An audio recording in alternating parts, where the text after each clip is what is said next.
So last topic that we will go over today are the three sources of law. So we know there are laws, but do we know all of the ways that a law can come to be? So we have three primary sources of law. They are the Constitution, which are the documents that created our nation. They are the high-level supreme law that says this is how society operates, this is how our democracy and our politics operate, and these are the rights that all the citizens have. That's the highest level there, the Constitution. Then we have legislation.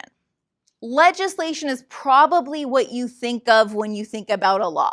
Like if you were to go to the Traffic Safety Act and see what was okay and not okay to do on the road, that's a piece of law, that's legislation.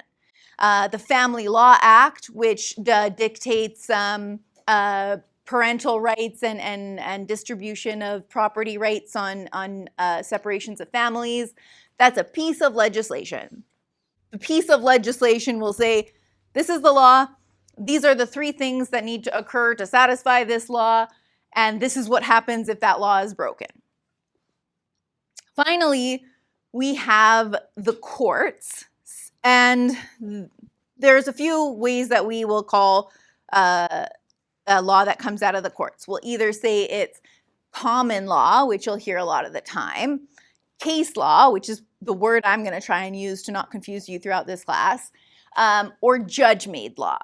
But all of those things mean the same thing. When the judge makes their decision, they actually leave the courtroom for several months, work with their legal team to write a decision. And then that decision gets published publicly. So you can go online right now, CanLII, and find all decisions of court cases ever published. That is a constitutional right that we have to transparency on how courts make decisions. Since we have this body of all written decisions, those start to inform what the law is.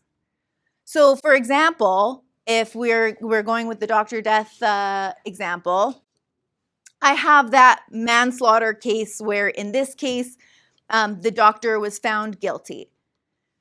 If then I have another client knock on my door and was doing the same thing, and they're like, I'm innocent, I'm going to trial, I can pull out that case and say, if you read this, you can see that the court is going to find this set of facts in this way. Because a court has to make decisions that are consistent with the law and with case law, so with previous decisions. And so that's how case law works and builds, is that each case has a little bit different facts and a little bit different of a decision and a reason why. And so what that means is every time a case is decided, we have a little bit more information about the state of the law. And most of your job as a lawyer is piecing together analogous cases, so cases that are similar to yours. And it's really, if you are somebody that really likes thinking deeply, it's kind of fun.